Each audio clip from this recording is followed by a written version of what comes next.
200 টাকা হালি সম্ভব না লেবু না। দুদিন আগে তো ছিল না 40 টাকা 50 টাকা। বাংলাদেশের জনগণ লেবুটাই আমরা খাই, এটা ভিটামিন সি, এবং এই লেবুটা যদি আমরা শরবত খাই এক গ্লাস রোজা রেখে, তাহলে আমাদের জন্য এটা আমাদের যে সারাদিনে যে ক্ষতিটা হবে ওই ক্ষতিটা কী করে নিবারণ করবে, ক্ষতিটা পূরণ হবে।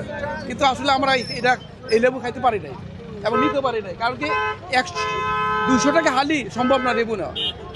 সর্বনিম্ন ছোটো ছোটো লেবুগুলা আপনার 120 টাকা হালি। যারা বিক্রেতা তাদেরকে জিজ্ঞাসা করলাম, তারা বলতেছে ফলন কম। আসলে আমি তো মাঠে যাই নাই, মাঠে গেলে বুঝতে পারতাম যে আসলে ফলনের কী অবস্থাটা। হ্যাঁ, তো এই প্রেক্ষাপটে আপনার যারা আমরা সাধারণ মধ্যবিত্ত, আমাদের কেনার সামর্থ্য হয় না এবং আমরা কিনতেও পারি না। সাধারণ যারা সাধারণ মানুষ, এটা কিভাবে আমরা অ্যাফোর্ড করব? এই 80 টাকা হালি, এক একটা লেবুর দাম 20 টাকা করে। ওদিকে ভোক্তা অধিদপ্তর বলে দিয়েছে যে যারা নাকি বেশি দাম বিক্রি করবে তাদেরকে ইনফর্ম করার জন্য।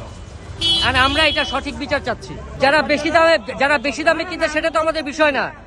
তারা ভাউচারটা দেখাতে পারছে না। তারা দুদিন আগে তো ছিল না 40 টাকা 50 টাকা। তারা প্রথমে লেবু পুরোপুরি খালি করে দিছে মার্কেট থেকে। তারা বলতেছে আমরা যেখান থেকে নিয়ে আসছি সেখানে ধরেন না কেন। গ্লিটারের টুইন লেমন ও অ্যান্টিব্যাকটেরিয়াল ফর্মুলা বাসনকে চকচকে জীবাণুমুক্ত করে আমাদের দেয় গ্লিটার গ্যারান্টি।